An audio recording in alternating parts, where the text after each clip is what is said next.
أعوذ بالله من الشيطان الرجيم بسم الله الرحمن الرحيم.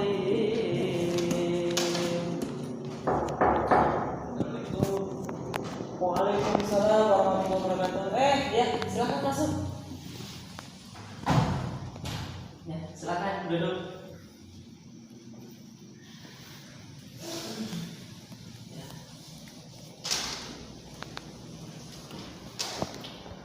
Dengan siapa ya namanya? Saya dengan Patan, Pak. Oh, Patan. Iya, saudara Patan. Dari mana ya alamatnya? Oh, alamat saya lumayan jauh dari kota Ciamis ini, Pak. Saya di Pangandaran, Pak. Oh, di Pangandaran. Ya, dari Pangandaran. Daerah mana ya kalau boleh tahu? Daerah Cijulang, Pak. Oh, Cijulang. Ya, dekat pantai Batu Karas itu. Seperti itu. Kebetulan saya juga punya sepupu lah di sana di Cicadas, tahu nggak? Oh iya, Pak, Cicadas itu kalau dari saya Cijulang, Pak, lumayan dekat. Kalau pakai motor bisa kurang lebih setengah jam. Setengah jaman lah ya. Iya.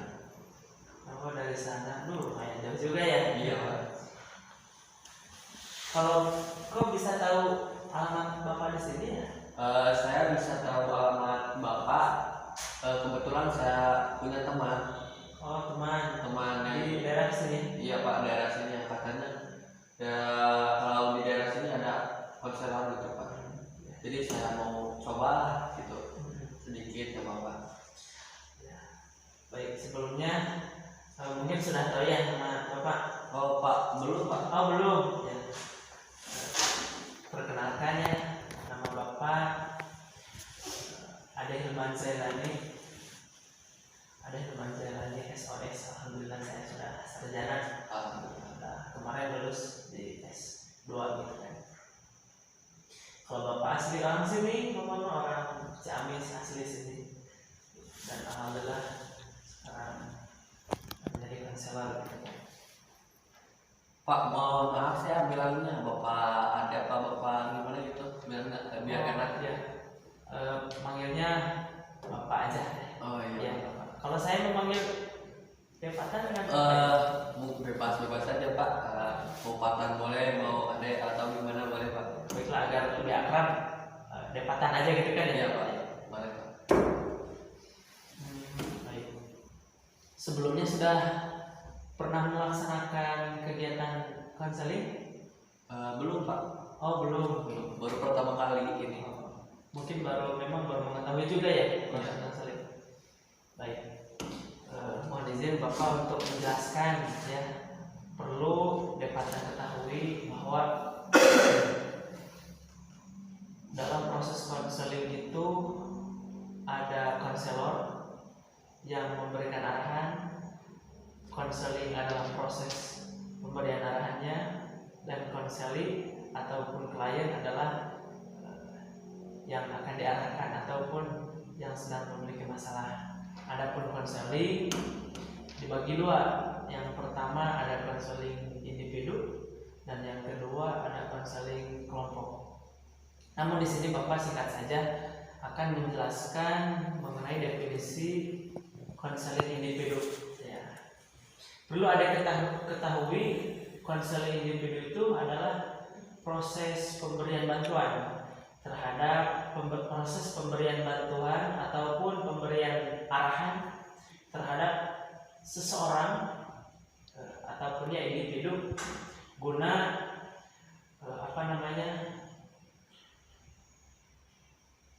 mengarahkan daripada individu tersebut ataupun membantu memecahkan masalah dengan cara diberikan arahan oleh konselor seperti itu. Adapun tujuannya ya yang tadi sudah Bapak sebutkan, untuk memberikan titik temu permasalahan yang sedang dihadapi. Iya. Bagaimana kira-kira sudah jelas mengenai definisi? Jelas. Ya. Adapun asas-asas konseling individu yang perlu ada ketahui, yang pertama ada asas keterbukaan, yang kedua asas kerahasiaan, dan masih banyak lagi. Maksud daripada asas keterbukaan, pokoknya di sini di ruangan yang cukup aman ini, yang sangat aman ini, bisa ada yang menyebutkan daripada masalah yang sedang Anda hadapi ataupun ya hal-hal yang sedang Anda pikirkan, bisa diceritakan seterbuka mungkin, sebebas-bebas Anda, bisa meluapkan, menceritakan semua masalahnya agar Bapak bisa membantu mengarahkan. Selain itu perlu Anda ketahui juga bahwa pada proses konseling individu itu ada asas kerahasiaan. Daripada tadi asas keterbukaan, Anda bisa menceritakan permasalahan semuanya, tentu Bapak juga akan menjaga rahasia Anda, gitu kan. Itu adapun asas-asas daripada konseling individu. Sebetulnya masih banyak lagi, cuma Bapak menjelaskan dua saja. Namun selanjutnya, sebelum dilanjutkan ke kegiatan proses konseling, alangkah baiknya kita berdoa terlebih dahulu kepada Tuhan Yang Maha Esa agar kita diberikan kelancaran ketika melaksanakan proses konseling. Berdoa dalam hati mulai.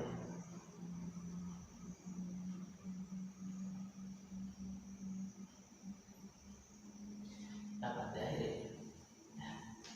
Baik, bisa langsung diceritakan ke permasalahan yang sedang dihadapi. Kira-kira seperti apa? Jadi Pak, saya mempunyai kebiasaan yang mungkin lah sangat buruk untuk saya jalani, untuk saya kerjakan. Jadi saya mempunyai bisa disebutlah pekerjaan gitu, atau kebiasaan buruk. Jadi kebiasaan saya yaitu suka balapan liar gitu. Oh, balapan liar. Sudah berapa lama mungkin memiliki pekerjaan seperti itu ya? Kalau tidak salah saya balap liar itu 3 tahun sampai sekarang. Oh, 3 tahun. Kalau boleh tahu dari usia berapa ada mengikuti balapan liar? Kalau tidak salah saya mengikuti balapan liar itu dari tahun 15 Pak, 15 tahun. Dari usia 15 tahun. Sekarang udah 17 berarti? 18. Oh, 18. Oh, berarti udah lama juga ya mengikuti balapan liar ini? Iya Pak, lumayan lama. 3 tahun lebih. 3 tahun lebih ya. Kalau boleh Bapak tahu dampak positif dan negatif daripada Depatan ini mengikuti kegiatan balap liar itu apa saja sih? Dampak Pak, mungkin dampak positif dari saya ikut balapan, yang pertama saya punya banyak teman-teman Pak, kawan gitu. Yang kedua mungkin dari followers Instagram Pak. Oh, jadi meningkat gitu Pak ya. Kan jadi sebelum saya ikutan balapan liar, followers saya cuma 100-an gitu Pak. Ketika saya ikutan balapan liar, mungkin saya bilang itu gimana? Alhamdulillah followers saya sekarang udah jadi 18.000 Pak. Iya.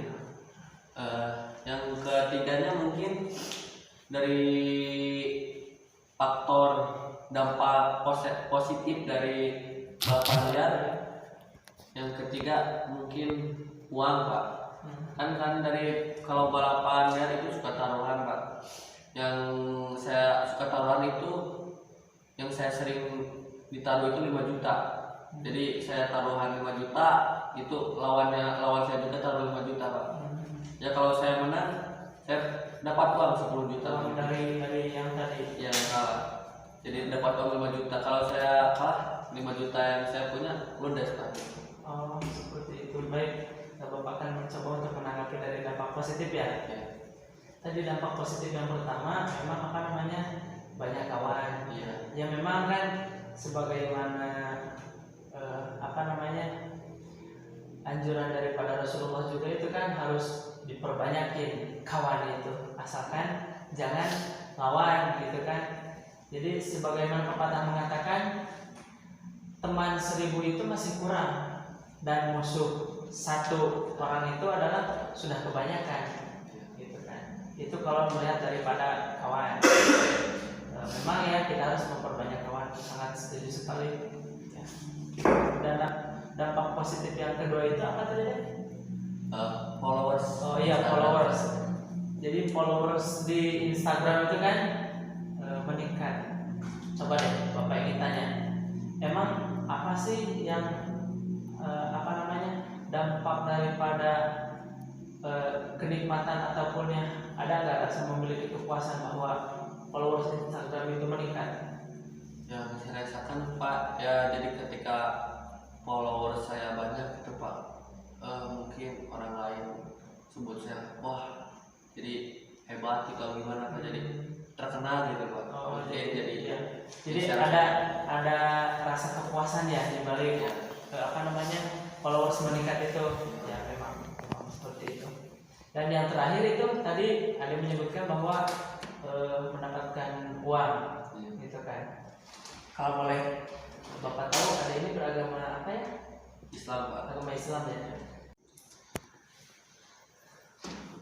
Kalau di Islam itu menurut Depatan ini berjudi itu atau taruhan itu diperbolehkan nggak?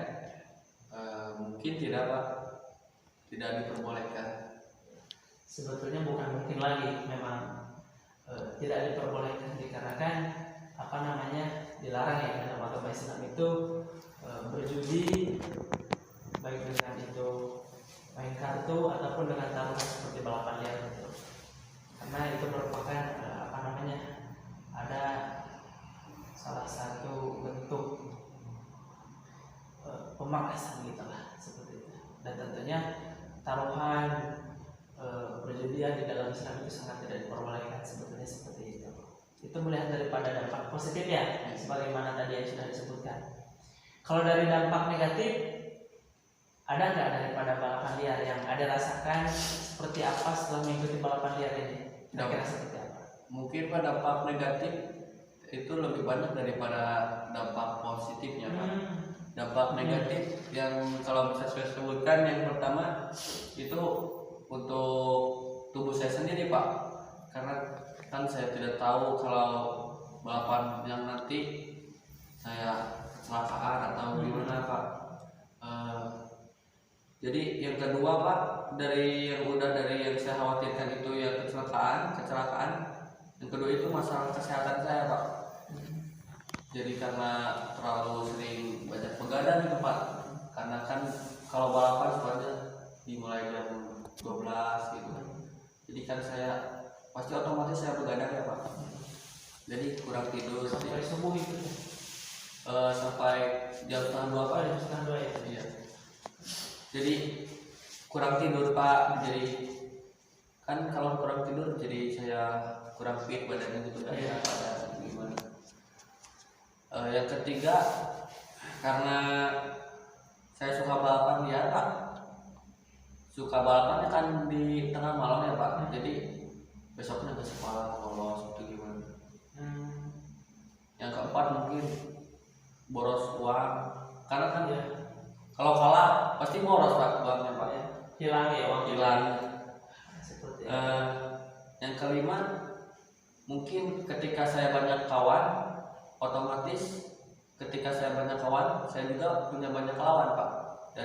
Maksudnya dari kawan-kawan yang musuh saya gitu yang lawan saya Pak. Jadi teman-teman musuhnya yang kalah gitu. Yang kalah mungkin jadi musuh sampai saya gitu Pak. Apakah bisa menimbulkan kebencian daripada kawan tersebut? Mungkin bisa Pak sampai perkelahian juga bisa. Oh seperti itu. Apabila ada salah satu seorang dari pembalap tersebut tidak terima, bisa saja menjadi berkelahi gitu kan. Iya. Seperti itu. Ya, ternyata ada sendiri menyadari ya dan mengetahui bahwa daripada balapan liar tersebut lebih banyak loh dampak negatifnya itu. Sebagaimana tadi yang sudah disebutkan, baik Bapak akan coba menanggapi dari dampak negatif. Tadi yang pertama itu apa yang pertama itu? Yang pertama dampak dari kesehatan tubuh. Oh iya, kesehatan tubuh. Ya. Kan ya namanya juga kan di udara malam itu kan sangat berbahaya sekali, apalagi kalau sudah terserang angin duduk gitu kan. Tentu kepada kesehatan di malam kita bergadang yang seharusnya dipakai untuk beristirahat gitu kan, apalagi kalau orang muslim dipakai untuk sholat tahajud kan. Tapi ini malah dipakai untuk bergadang, tentu memang sangat kesiannya itu, kebesoknya itu akhirnya lemas, capek, mungkin ya seperti itu yang dirasakan, lesu. Dan daripada itu juga kan tadi menyebutkan bahwa seringnya bergadang malam sampai jam 2 masih bangun, masih trek-trekan balapan motor, sehingga sekolah pun besoknya jadi kadang bolos ya sebagaimana tadi disebutkan. Memang seperti itu. Tapi kalau Bapak ingin jadi bertanya nih, ada gak buat kedepannya ingin merubah diri sendiri agar bisa yang tadinya balapan jadi enggak, ataupun bagaimana untuk kedepannya kira-kira menurut pendapatan sendiri? Menurut saya Pak, untuk kedepannya saya inginkan saya menjadi jauh lebih baik Pak. Sebenarnya saya sampai sekarang ini saya ingin berhenti balapan Pak. Oh, balapan jadi menurut jauh lebih baik itu berhenti dari balapan ya? Iya. Seperti itu. Karena emang bisa cari uang tidak harus dengan balapan Pak. Bisa cari pekerjaan yang lain yang lebih baik Pak. Mungkin dampak negatif dari saya meninggalkan balapan, saya kehilangan kawan-kawan saya. Antaranya mungkin followers juga akan banyak yang hilang itu, unfollow gitu Pak. Dikarenakan mungkin karena tidak lagi Balapan. Iya. Sebetulnya masalah follower itu kalau berpikir kepada logika kita ya, mau followersnya banyak, mau followersnya sedikit, tentu tidak berpengaruh sekali terhadap isi perut kita. Apakah memang ada pengaruhnya mungkin, saudara Fatan? Tentu tidak mungkin kan ya? Iya Pak. Ya tentu tidak, dikarenakan ya namanya juga dunia maya gitu kan, dunia tipu-tipu gitu kan, kalau kata orang zaman sekarang bilang. Dan masalah kawan, sebagaimana tadi di awal sudah Bapak sebutkan, kawan itu 1000 itu masih kurang, dan 1 sudah kebanyakan. Tadi kan ada menyebutkan pada dampak negatif, ada apabila orang lain tidak menerima dengan kekalahan sehingga jadi permusuhan, kebencian. Nah tentunya itu kan sangat menimbulkan adanya musuh, adanya lawan. Tapi kalau dengan misal berhenti, tentu mungkin tidak memiliki lawan, dikarenakan kita tidak memiliki pesaing-pesaing tersebut gitu. Jadi sebetulnya kedepannya juga ada ingin berhenti. Baik. Dari mulai kapan ada ingin berhenti? Mungkin Pak, saya ingin secepatnya berhenti Pak. Paling secepatnya berhenti. Iya. Boleh ditentukan tanggalnya dari kapan mungkin? Mungkin setelah Bisa kita mengadakan perjanjian bahwa dari kapan saya akan berhenti. Setelah saya pulang dari sini Pak mungkin. Oh, setelah pulang dari sini? Ya. Baik, untuk kedepannya Bapak pegang ya. Bapak pegang komitmenan kita bahwa Adek akan siap berhenti daripada balapan tersebut. Tapi Bapak juga ingin bertanya, ada siap nggak menanggung resiko yang sebagaimana tadi disebutkan? Follower jadi menurun, terus lagi kawan-kawan balapan jadi mungkin jadi tidak kenal lagi gitu kan, dikatakannya memang tidak bergaul lagi, terus begitu juga kalau ada menang jadi tidak ada lagi gitu kan, apakah ada siap menanggung itu? Insya Allah saya siap Pak. Terus pertanyaan Bapak ke depannya, kalau tidak mendapatkan dari uang balapan liar, ada mau bekerja apa? Mungkin ya Pak, bekerja yang ringan-ringan saja gitu Pak. Ya kan coba kalau saya kerja di kafe-kafe gitu Pak. Kan kafe bukanya habis sekolah gitu Pak, jam 4 jam 5 gitu. Jadi kalau saya habis pulang sekolah mungkin saya bisa langsung kafe gitu Pak, tambah-tambah uang gitu. Bagus sekali. Jadi sekolah jalan, kerja jalan. Baik. Kalau begitu ya alhamdulillah sangat bagus sekali keputusannya, dan alhamdulillah sudah kita temukan nih titik temu masalahnya dan penyelesaiannya itu seperti apa, sebagaimana yang sudah tadi ada sebutkan. Alhamdulillah dari awal proses konseling sampai akhir bisa berjalan dengan lancar.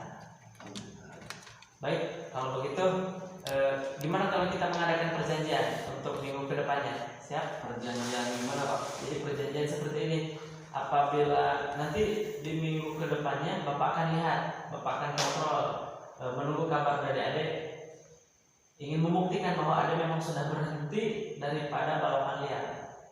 Siap? Siap Pak, saya siap. Baik, nanti minggu depan bolehlah hari Bapak tentukan ya waktunya, hari Rabu lah Bapak tunggu lagi di sini. Siap? Siap Pak. Baik, kalau begitu alhamdulillah lah selesai sudah proses kegiatan konseling individual kali ini. Bagaimana menurut adik kesan pada kegiatan konseling ini yang dirasakan? Kesan saya setelah mengikuti konseling ini ya Pak, mungkin saya sudah mendapatkan titik terang Pak. Jadi dari mungkin saya dahulunya sangat gelap gitu Pak perjalanan kehidupan saya, tapi ketika saya konsulkan ke Bapak, alhamdulillah saya menemukan titik terang Pak. Karena mungkin cari uang tambahan itu tidak harus dengan balapan. Mungkin ada kerjaan yang lebih baik dari itu Pak. Dan ternyata juga mungkin kalau saya jaga kafe, nanti kan banyak orang yang datang, bisa diajak kenalan, bisa jadi kawan gitu gimana. Bahkan tidak menutup kemungkinan jadi nambah followers, bisa jadi kan? Kira-kira? Mungkin bisa jadi Pak. Sangat bisa jadi. Selain itu, sebagaimana barusan disebutkan, kawan bisa juga jadi nambah. Gitu kan? Baiklah, kalau begitu selesai sudah, kita tutup kegiatan proses konseling individual kali ini dengan pembacaan doa bersama-sama. Berdoa dalam hati mulai.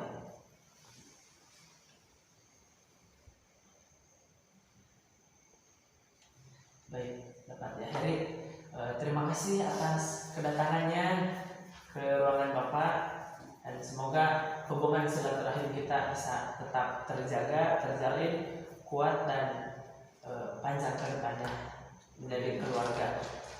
Baik, Bapak tutup ya konseling kali ini dengan Allahul muwaffiq ila aqwamit thoriq. Wassalamualaikum warahmatullahi wabarakatuh. Waalaikumsalam. Terima kasih.